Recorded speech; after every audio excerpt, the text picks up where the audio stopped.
Hi guys. I guess for all law aspirants, the exam season has officially begun, and you guys are about to take the SLAT 2021 exam pretty soon. So I just thought we'll go through a few quick tips and suggestions that you can, go over in the last minute before you go in for your exam. So, with respect to the pattern, as all of you must be definitely aware that the number of questions have been reduced. It had happened last year also. Originally, the SLAT exam always has had 150 questions overall, with 30 questions in every section. Last year, because it was due to the pandemic, the number of questions were reduced, and this year, according to the final pattern that they have released, you only will be having 60 MCQ based questions, right? So 12 questions in each of the five sections is what you can expect. The date of the exam, as all of us know, is from 10th to 12th of July, and I hope all of you have already booked your slots because, yes, you must have already done that. And coming to another aspect that has been introduced from last year is your written ability test or writing ability test, which has been combined with your entrance test, right? So this year also, while you will have 60 MCQs to be attempted in 60 minutes, you also need to write an essay as part of the VAT section, and you'll have another 30 minutes for that, right? So that is with respect to the pattern, and as we all are aware of already, you will have an online home proctored mode of examination, right? And of course, as always, there is no negative marking that you have in SLAT. So that is definitely one good point. Coming to the questions and the timing also, if you see, SLAT has always been lenient with respect to the timing, because earlier also when there were 150 questions, you had 150 minutes, and same way the number of questions and number of minutes have always remained constant or proportionate rather, right? So you still have 60 questions to be done in 60 minutes, which compared to the other exams, if you see, it is definitely a good thing, right? So you have more time per question. So, and without a negative marking, that definitely makes this exam a slightly easier one. So the first exam you take, you can, keep a cool mind and go ahead for the exam. Now, a few things to remember before and during the exam that you need to be careful about. One thing is, obviously, because it is an home proctored and online test that has been happening, that's going to happen, that is, and so there is definitely a little bit of a layer of technical issues or difficulties that can come in. So ensure that you have checked everything thoroughly, right? Ensure that you have checked all the requirements with respect to infrastructure, your system, internet. Ensure you have gone through all the instructions carefully, and I'm sure you've also undergone the dry run test and the infrastructure readiness test that the set committee had arranged probably in the last few weeks. So I'm sure you have gone through that and you're set for the exam in that manner, right? And one more thing, keep in mind, because it is an on remote proctored exam, like I said, there's one layer or one possibility of technical issues arising can happen.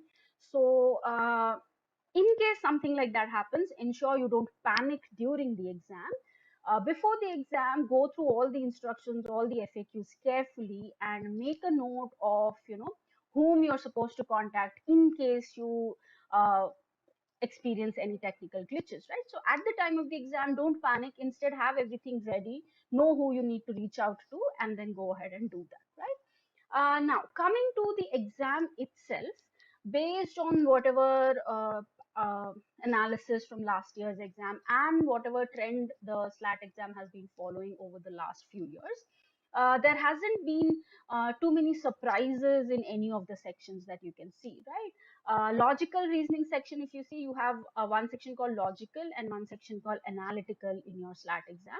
While the analytical reasoning section, you can expect the typical AR based questions like your series, sequence, coding, blood relations, puzzles, those kinds.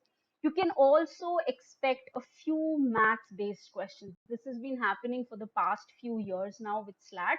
Although you do not have a separate quant section or a math section, you do have questions, few questions of maths coming up in the AR section. Even last year, out of the 15 questions in that section, you had around 4 or 5 maths questions. So even in this year, with the reduced number of questions out of 12, you can still expect maybe a few maths questions here and there. But again, nothing to worry. Those are all pretty basic arithmetic based questions. Most of the time, it's, your percentages, ratio, or averages kind of questions. So don't be, surprised or shocked if you do come across these questions. This is something that we have discussed earlier also, right? Coming to the logical reasoning section also, you have some critical reasoning questions in that, but at the same time, you can always expect a few AR based questions again in this section as well. That has also been happening for the past few years with SLAT, so no surprises there. One thing is, I think last year, I remember there was one or two questions based on visual reasoning that also came in the AR section. But again, pretty standard, doable ones. So don't get too, worried in case you come across that. Be prepared and go ahead and give it a try, right? It is not going to be something that you cannot handle at all. It's going to be fairly simple. Coming to the legal section, again, it's going to be more or less based on whatever pattern that's been followed for the last few years. You can expect, as usual, a few maybe legal GK based questions, some questions principle based, situation based questions without principles given, some questions obviously with principles and facts given. So the standard type that you've been, practicing throughout. And I'm sure these are no, these are things that all ALPNs can very, very smoothly handle, right? Coming to the RC section, I'm sure by now, practicing so much for the CLAT exam, the SLAT RC section should be like a cakewalk, right? So don't worry too much about it. And yes, typical RCs and closed test kind of questions is what you can expect generally. That's what's been happening over the past few years at least. And the GK section also always in SLAT has been a mix of both current and static GK. So again, no surprises there, right? So this is a broad expectation that you can have while before you go into the exam. But again, remember, any time with any exam, there is always a little element of unpredictability or surprise factor that can creep in. But given that it is SLAT, and usually the level of questions in SLAT have always been easier as compared to the other exam, so you need not worry too much about it. And like I already said, you have more time per question and there is no negative marking. So go ahead and attempt the maximum number of questions, right? If possible, attempt all questions because you have nothing to lose. But just a word of caution, just because you don't have negative marking, don't go about marking them randomly. At least try your best to reach the correct answer. Make a guess. Again, the rules for guessing are still the same. You make an intelligent guess and not a random ABCD guess, right? So eliminate a few options and then come down to an answer. The only thing is you do not have the consequence of negative marking, so that should ease down your tension even further, right? So with respect to the exam, you can expect a pretty standard easy level exam, easy to medium level exam, nothing to worry too much. A few minor glitches here and there, a few minor surprises here and there, maybe few questions difficult here and there happen. Don't worry too much about them, right? Coming to the VAT section, that is the written ability test section, this again, the topics are going to be pretty standard ones like what's been happening in the past few years also. Last year, some of the topics that were asked were about, fake news, women empowerment, post-COVID world, again, something around, privacy and data protection. So you understand that the topics are more or less very generic ones. I think last year there was another topic on, essay topic on the Vizag gas leak situation, right? So you understand it's either going to be a very generic thing or something related to current happenings, right? All these topics, if you see, it's not something that you are totally unaware of, right? That you've never heard of or something like that, right? So expect the topic to be of general lines based on the current situation, the current happenings around the world. So be prepared along those lines. And I'm sure all of you would have already attended the webinar that Naresh sir had conducted on VAT section. So in case you have attended and in case you didn't attend also, go ahead and check out the video once again. The link to the video will be available in the description. You can go ahead and check out the video and note down the important points or tips that he discusses there so that you can keep that in mind, right? And remember, your VAT section again in the exam is going to be evaluated only for those who clear the aptitude part, that is the 60 MCQs part. Those who clear, only the VAT is going to get evaluated only for those. And when your results are out, usually the VAT section scores are not given. Only your score out of the 60 marks is what is going to be given.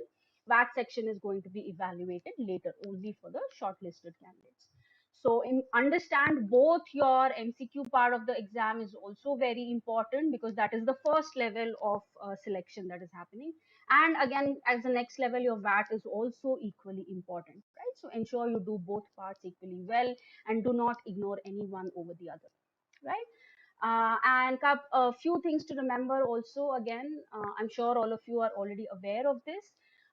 Coming to the SLAT exam, always it's like, apart from registering for the SLAT and appearing for the exam, you also need to um, appear or apply, sorry, for each of the individual universities and their respective courses separately. Like, you have registered for the SLAT exam, you have given the SLAT exam, great, but you also need to go ahead and apply for, let's say, for example, Symbiosis SLS Pune, right? And within SLS Pune, if you want to select BALLB or BBLLB, you have to apply to each of them individually, either one or both, that is up to you.